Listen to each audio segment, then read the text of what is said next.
જય શ્રી કૃષ્ણ. ધોરણ 9 વિષય ગુજરાતી. ગુજરાતી વિષયમાં આજે આપણે વ્યાકરણ વિભાગના ચર્ચા કરીશું. તેમાં જોઈએ વિરામ ચિહ્નોનો પરિચય. વિરામ ચિહ્નોનો પરિચય મેળવવા માટે આપણે સર્વપ્રથમ તેની વ્યાખ્યાનો પરિચય મેળવી લઈએ. તો વ્યાખ્યા: બોલતી કે લખતી વખતે ક્યાં ક્યાં અટકવું કે વિરામ લેવો તે દર્શાવતા ચિહ્નોને વિરામ ચિહ્નો કહે છે. વિરામ ચિહ્નો કોને કહેવામાં આવે છે? તો જ્યારે આપણે માતૃભાષામાં બોલીએ છીએ અથવા તો લખીએ છીએ, આ લખતી વખતે ક્યાં ક્યાં અટકવું અથવા તો ક્યાં વિરામ લેવો, આ દર્શાવતા ચિહ્નોને આપણે વિરામ ચિહ્નો તરીકે ઓળખીએ છીએ. વિરામ ચિહ્નો શા માટે જરૂરી છે અથવા તો વિરામ ચિહ્નોનો ઉપયોગ શા માટે કરવામાં આવે છે, એ બધી બાબતનો પરિચય મેળવીએ. તો સર્વપ્રથમ પહેલું જ જોઈએ કે વાક્યના અર્થને બરાબર સ્પષ્ટ કરવા માટે. વાક્યના અર્થને વ્યવસ્થિત સ્પષ્ટ કરવો હોય તો વિરામ ચિહ્નોની જરૂરિયાત પડે છે. બીજું જોઈએ કે આરોહ અવરોહયુક્ત અને ભાવવહી વાંચન કરવા માટે. ગુજરાતી ભાષામાં સૌથી મહત્વની વાત એ છે કે એનું વાંચન આરોહ અવરોહયુક્ત અને ભાવવહી વાંચન થવું જોઈએ.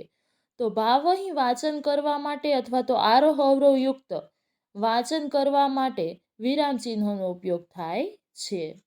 ત્રીજું જોઈએ કે વાક્યમાં ક્યાં અટકવું, ક્યાં વિરામ લેવો તે દર્શાવવા માટે. સૌથી મહત્વનું છે કે વાક્યમાં ક્યાં અટકવું અથવા તો ક્યાં વિરામ લેવો, આ બધી બાબતો દર્શાવવા માટે વિરામ ચિહ્નોનો ઉપયોગ થતો હોય છે. ચોથું જોઈએ તો વિરામ ચિહ્નો માત્ર વિરામ દર્શાવી અટકી જતા નથી, એ ક્યારેક અભિવ્યક્તિનો મર્મ બદલવામાં પણ કારણભૂત બને છે. માત્ર વિરામ દર્શાવવા માટે જ એનો ઉપયોગ નથી થતો અથવા તો વિરામ દર્શાવી તે અટકી જતા હોતા નથી. ક્યારેક અભિવ્યક્તિ એટલે કે ભાષાની રજૂઆતનો મર્મ બદલવામાં પણ કારણભૂત હોય છે. ઉદાહરણ તરીકે જોઈએ કે પહેલું વાક્ય છે, અહીં ગંદકી કરવી નહીં, કરનારને સજા થશે. પહેલા વાક્યમાં શું કીધું કે અહીં ગંદકી કરવી નહીં, નહીં પછી અલ્પવિરામ છે અને કરનારને સજા થશે. પછી બીજું જ વાક્ય જોઈએ કે અહીં ગંદકી કરવી, કરવી પછી છે અલ્પવિરામ, નહીં કરનારને સજા થશે. તો અહીં બંને વાક્યનો આખો મર્મ બદલાઈ જાય છે.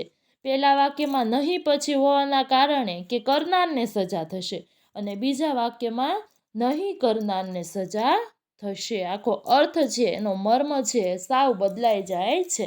કારણ કે માત્ર એક અલ્પવિરામ છે એ નહીં પછી મુકાણું છે અને અહીં ગંદકી કરવી ત્યાં પછી મુકાણું છે અલ્પવિરામ.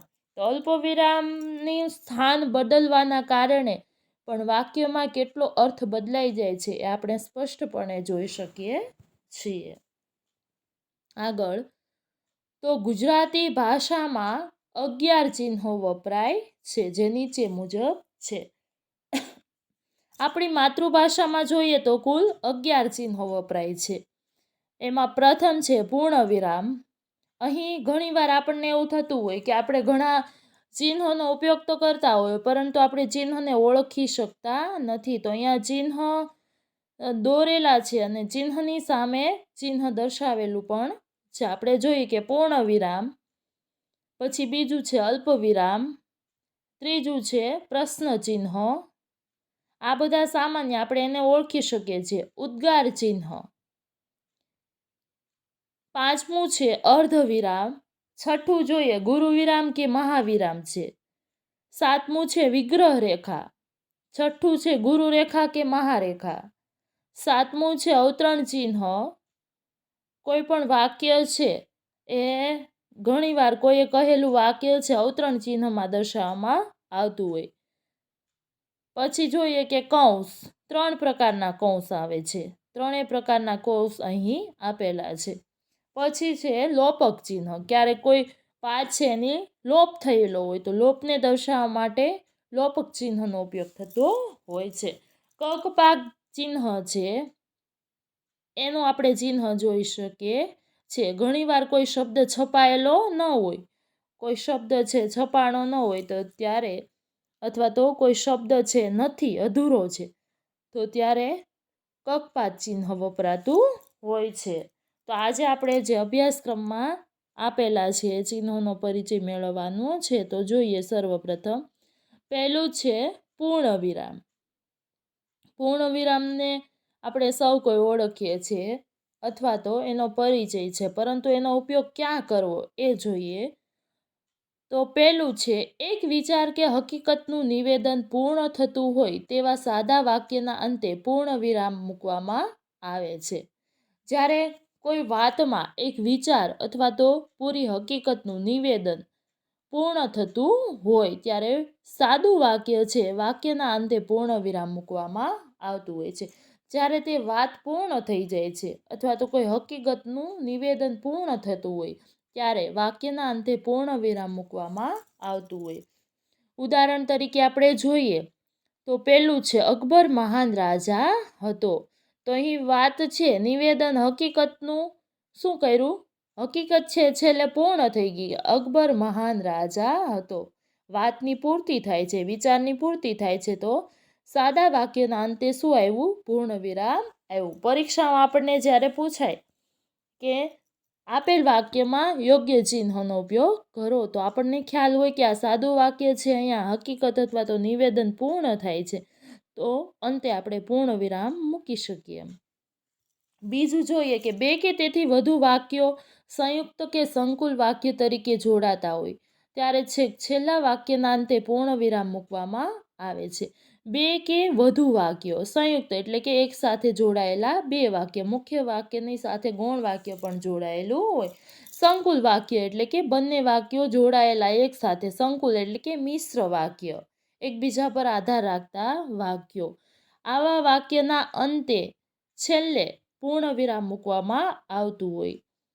જોઈએ ઉદાહરણ તરીકે તો પહેલું છે અકબર મહાન રાજા હતો પણ તે લાંબુ જીવી ન શક્યો. અહીંયા સંયુક્ત વાક્ય છે. પહેલા અકબર મહાન રાજા હતો તો એના પછી પૂર્ણ વિરામ ન મૂકી શક્યા કારણ કે એની વાત હજી અધૂરી છે. સંયુક્ત ગૌણ વાક્ય છે એની સાથે જોડાયેલું છે કે પણ તે લાંબુ ન જીવી શક્યો. તો વાક્ય સંપૂર્ણ પૂર્ણ થાય એના પછી શું આવશે, પણ પૂર્ણ વિરામ આવશે. તો જ્યારે આપણે ગુજરાતી ભાષામાં વાક્યો જોડાયેલા હોય, સંકુલ અથવા તો સંયુક્ત વાક્યો એકસાથે જોડાયેલા હોય, મુખ્ય વાક્યની સાથે ગૌણ વાક્ય જોડાયેલું હોય, ત્યારે હંમેશા યાદ રાખવું કે વાક્યની વચ્ચે ક્યારેય પૂર્ણ વિરામ આવતું નથી, પરંતુ વાક્યના અંતે પૂર્ણ વિરામ મૂકવામાં આવે છે. ઉપયોગ જોઈએ તો સંક્ષિપ્ત અક્ષરો દર્શાવવા માટે પૂર્ણ વિરામ મૂકવામાં આવે છે. ઘણીવાર ગુજરાતી ભાષામાં એવું થતું હોય કે એને ટૂંકી દર્શાવવા અથવા તો સંક્ષિપ્તમાં અક્ષરો દર્શાવવા હોય તો ત્યારે પણ પૂર્ણ વિરામ મૂકવામાં આવતું હોય. એમાં આપણે ઉદાહરણ જોઈએ કે કિલોગ્રામ છે, કિલોગ્રામને આપણે ટૂંકમાં લખવું હોય તો કી પછી પૂર્ણ વિરામ અને ગ્રા પછી પૂર્ણ વિરામ કરી દઈએ તો એ કિલોગ્રામ થઈ જશે. તો શું છે કે સંક્ષિપ્ત અક્ષરો દર્શાવવા માટે પૂર્ણ વિરામ મૂકવામાં આવતું હોય. એ જ રીતે બીજું ઉદાહરણ કિલોમીટરનું છે. તો એમાં કિમી લખીએ તો પણ સમજાઈ જાય કે કિલોમીટર જ છે. કી પછી પૂર્ણ વિરામ અને મી પછી પૂર્ણ વિરામ કરી નાખીએ. તો કોઈ પણ શબ્દ છે ને એકદમ ટૂંકમાં દર્શાવવા માટે પણ પૂર્ણ વિરામનો ઉપયોગ થતો હોય છે. પછી ચોથું જોઈએ કે જે સંકેતો આંકિક એટલે કે આંકડામાં હોય એમને કૌંસમાં ન દર્શાવીએ ત્યારે એમની પછી પૂર્ણ વિરામ મૂકવામાં આવે છે. પરીક્ષામાં આપણે જ્યારે આંકિક આવે છે 1 2 3 4 5 એમ પ્રશ્ન, તો જ્યારે સંખ્યા આવે છે અથવા તો આંકડા આવે છે એ આંકડાને આપણે જ્યારે કૌંસમાં ન દર્શાવવા હોય તો એના પછી આપણે પૂર્ણ વિરામ કરીએ તો પણ ચાલે. પછી ઓપ્શન્સમાં ABCD હોય તો ABCDને આપણે કૌંસમાં ન લખવું હોય તો ABCD પછી પણ આપણે પૂર્ણ વિરામ દર્શાવી શકીએ. એ જ રીતે ક ખ ગ ઘ એ સંખ્યાને પણ આપણે એ આંકિક આંકડા જ કહેવાય, એને આપણે જો દર્શાવવા હોય તો કૌંસમાં ન દર્શાવવાના બદલે આપણે એના પછી પૂર્ણ વિરામ મૂકી દઈએ તો પણ ચાલે. તો જ્યારે સંકેતો અથવા તો આંકિક હોય એને આપણે કૌંસમાં ન દર્શાવવા હોય અને એના પછી પૂર્ણ વિરામ મૂકવામાં પણ આવતું હોય. પૂર્ણ વિરામ સામાન્ય રીતે વાક્યના અંતે જ આવે છે. એ વાત હંમેશા યાદ રાખવી કે બે વાક્ય જ્યારે જોડાયેલા હોય તો પણ વચ્ચે ક્યારે પૂર્ણ વિરામ આવતું નથી. જ્યારે વાત પૂર્ણ થાય છે, કોઈ હકીકતનું નિવેદન પૂર્ણ થાય છે, ત્યારે વાક્યના અંતે જ પૂર્ણ વિરામ આવે છે. હવે બીજો છે, બીજા પ્રકારમાં આપણે જોઈએ તો બીજો છે અલ્પવિરામ. બીજું ચિહ્ન કયું છે? અલ્પવિરામ.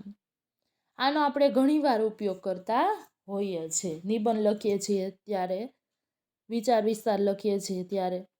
તો જોઈએ, અલ્પવિરામનો ખૂબ જ વિવેકપૂર્ણ ઉપયોગ કરવો પડે છે.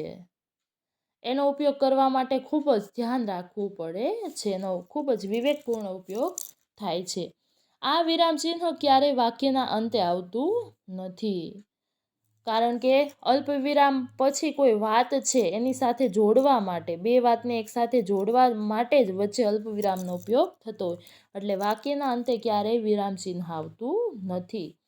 પછી જોઈએ કે વાક્યમાં અને, આદિ, વગેરે, તથા, તેમજ જેવા શબ્દો પૂર્વે આવેલા પદને અંતે અલ્પવિરામ આવતું નથી.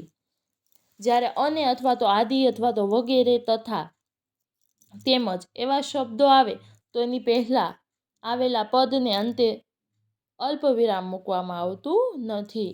એટલે કે આવા સંયોજકો જો ન હોય તો એની જગ્યાએ અલ્પવિરામ દર્શાવવામાં આવે છે. એનો ઉપયોગ જોઈએ તો પહેલું છે, અલ્પવિરામ પદ સમૂહ કે ઉપવાક્યનું વિભાજન કરે છે. અલ્પવિરામ છે પદ અથવા તો પદ સમૂહ હોય, એક સાથે પદોનો સમૂહ જોડાયેલો હોય, જુદા જુદા પદો જોડાયેલા હોય, અથવા તો ઉપવાક્યનું વિભાજન કરે છે. એટલે કે પહેલું વાક્ય મુખ્ય હોય અને એની સાથે જો કોઈ બીજું વાક્ય ગૌણ જોડાયેલું હોય તો એ બંનેનું વિભાજન કરવા માટે શેનો ઉપયોગ થાય છે? અલ્પવિરામનો ઉપયોગ થાય છે. ઉદાહરણ તરીકે જોઈએ કે ગંગા, યમુના, કાવેરી, ગોદાવરી વગેરે ભારતની મુખ્ય નદીઓ છે. અહીંયા કોઈ એક નદીનો ઉલ્લેખ નથી, અનેક નદીઓ એક સાથે જોડાયેલી છે. એટલે કે અનેક સંજ્ઞા એક સાથે જોડાયેલી છે. ઘણી બધી નદીઓના નામનો ઉલ્લેખ છે. તો આ બધી નદીઓ અલગ અલગ છે એમ દર્શાવવા માટે શેનો ઉપયોગ થયો છે? અલ્પવિરામનો ઉપયોગ થયો છે. બીજા વાક્યમાં જોઈએ કે પરીક્ષામાં ચોરી કરવી નહીં, કરનારને સજા થશે.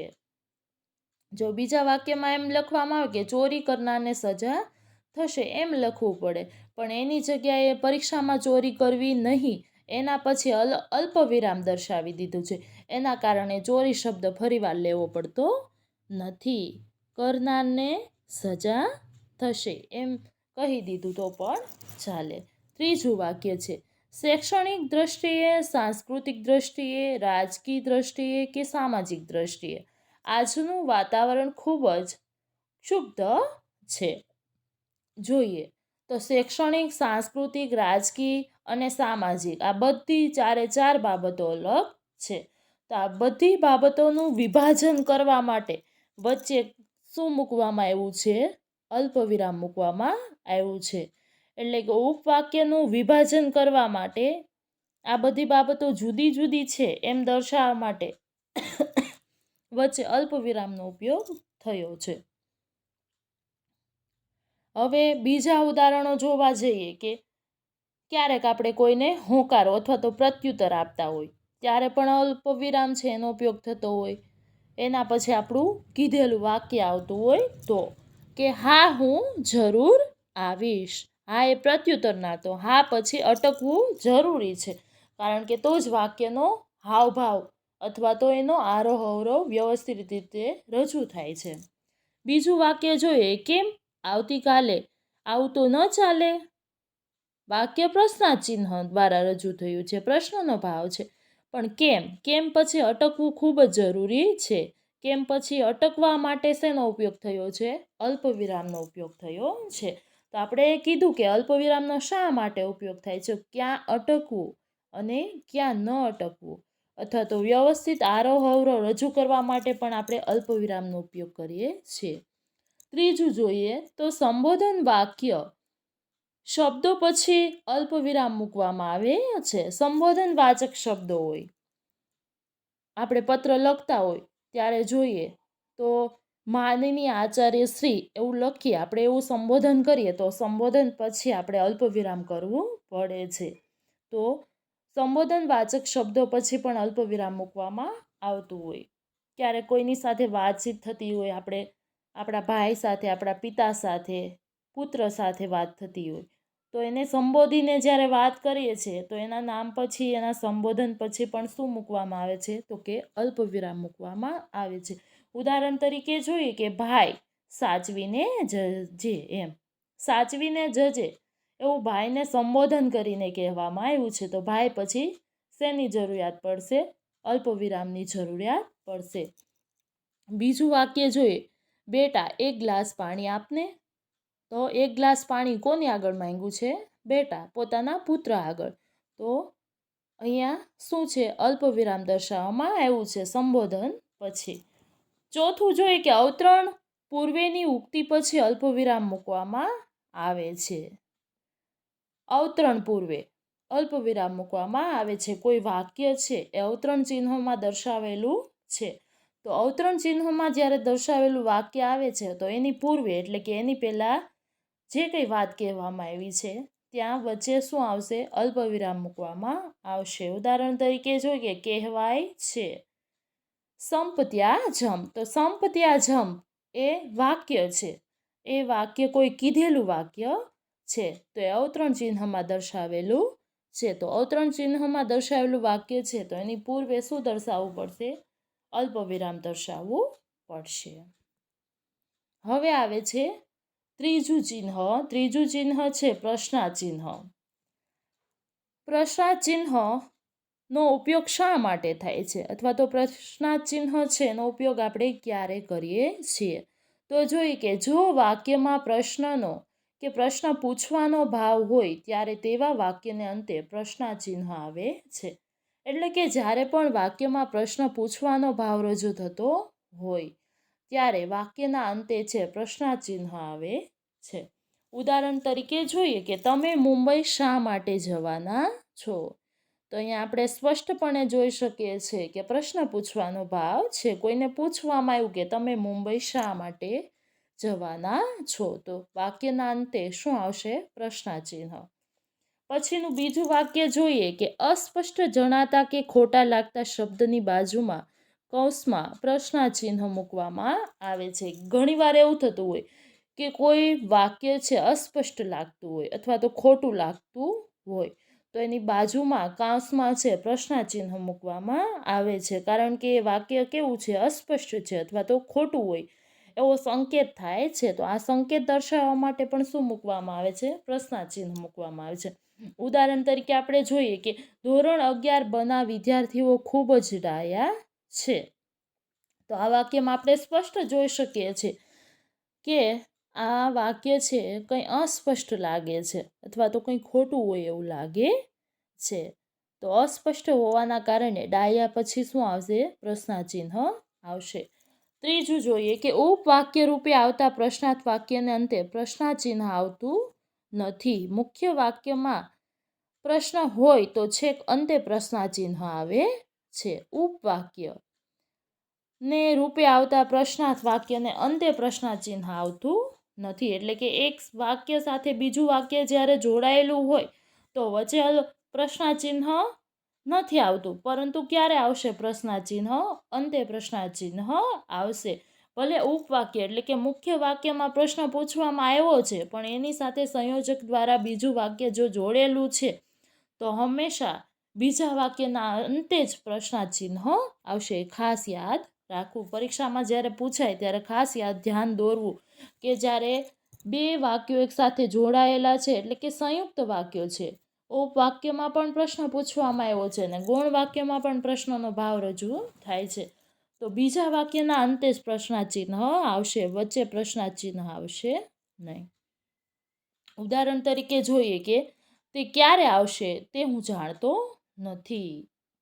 તો અહીં ઉપવાક્ય છે એમાં પ્રશ્ન પૂછવામાં આવ્યો છે પરંતુ ત્યાં પ્રશ્નાચિહ્ન દર્શાવવામાં આવ્યું નથી. બીજું વાક્ય જોઈએ, હું કેમ આવ્યો કે તું જાણતો નથી. હું કેમ આવ્યો એ પણ પહેલું ઉપવાક્ય છે, પ્રશ્ન પૂછવામાં આવ્યો છે, છતાં પણ વચ્ચે પ્રશ્નાચિહ્ન આવશે નથી. તું જાણતો નથી, એના પછી જ પ્રશ્નાચિહ્ન આવશે. તો ખાસ યાદ રાખવું કે જ્યારે ઉપવાક્ય રૂપે આવતા પ્રશ્નાર્થ વાક્યને અંતે પ્રશ્નાચિહ્ન આવતું નથી, પરંતુ મુખ્ય વાક્યમાં પ્રશ્ન હોય તો છેક અંતે જ પ્રશ્નાચિહ્ન આવે.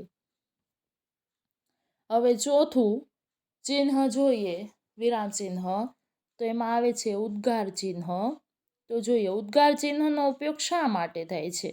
તો કે વાક્યોમાં જ્યારે કોઈ પણ પ્રકારની લાગણી, ભય, શોક, હર્ષ, આશ્ચર્ય કે તિરસ્કાર વગેરે ભાવ હોય ત્યારે તેવા વાક્યના અંતે ઉદ્ગાર ચિહ્ન આવશે. કોઈ અચાનક જ આપણે લાગણીનો ભાવ રજૂ થતો અથવા તો અચાનક જ ભય, ડર છે ઉત્પન્ન થતો હોય, ક્યારેક કોઈ શોક છે અથવા તો કોઈ એવો પ્રસંગ બની ગયો છે એના કારણે શોકનો ભાવ, અથવા તો અચાનક જ કોઈ આપણને પ્રોત્સાહિત કરવા માટે આનંદનો ભાવ રજૂ થતો હોય, અને અચાનક જ કોઈ દ્રશ્ય ગમી ગયું અને આપણે અચાનક જ એનાથી પ્રફુલ્લિત થઈ ગયા, આનંદિત થઈ ગયા, તો આશ્ચર્યનો ભાવ રજૂ થતો હોય ત્યારે આવા બધા જુદા જુદા ભાવોને દર્શાવવા માટે ઉદ્ગાર ચિહ્નનો ઉપયોગ થતો હોય છે.